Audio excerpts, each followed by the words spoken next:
Good afternoon, you guys. Did you watch last night's debate? I know I did, but before we dive into that, I just want to give a slight correction of yesterday's video. Yesterday's video, I had mentioned that Kamala Harris was the first female woman to go against a vice presidential debate and attend that, and actually the correction is that she's the first BIPOC, Black Indigenous person of color, to actually be part of the debate. And I think that that was a historic moment, and it was fantastic to see Vice President Mike Pence make mention of that and say that he was honored to be on the stage and to be part of that, because that was the only moment in last night's debate where he actually showed any modicum of respect for women in general.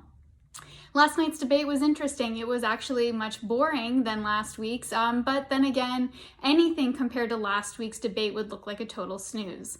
Now, Kamala Harris worked very hard to talk about the issues. Mike Pence worked really hard to talk about two things only. The first was the economy, and the second was American jobs. It was interesting because I watched him stumble when we talked about climate change, which is a huge issue for me, especially here in South Florida. He didn't want to talk about climate change. He actually said, climate change, we're going to listen to the science. The climate is changing, is what he said. But then he pivoted and started talking about the tax hikes and how that Joe Biden's going to raise your taxes. So that was really bizarre to me, and I found it interesting that while he talked about listening to the science for climate change, he refused to, in fact, listen to the science on coronavirus. And he's also the head of the task force.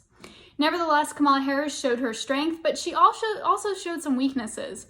I didn't think that it was necessary for her to have all of those faces, which spoke a lot, and she didn't have to say anything. Mike Pence had his moment in the sun when she talked about repealing Trump's tax cuts. He smiled a little and alluded to the fact that that would be problematic for voters in support of Trump taxes. Now, overall, we saw that Kamala Harris was feisty. She walked a very fine line of being a woman in politics. Oftentimes when women show emotion, they're seen as quote unquote a bitch, but she was super feisty, and she was there to talk about her record, to talk about Biden's record, to talk about the future forward. When in the debate, she often broke the fourth wall and talked directly to the viewer, which was wonderful. Meanwhile, Mike Pence really leaned into his brand when he used to be a conservative talk show host. He recalled himself to be the Rush Limbaugh on decaf, and that is exactly what we saw. Not a lot of emotion from him, just very steadied in talking about the economy and the jobs that Trump and his administration would be continuing to build on the next 4 years should they get that chance.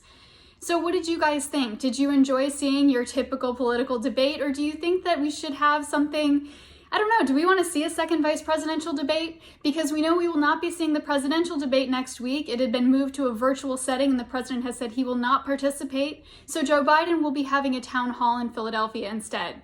Let me know your thoughts on last night's debate. Have a fantastic week, and I'll see you soon. Bye!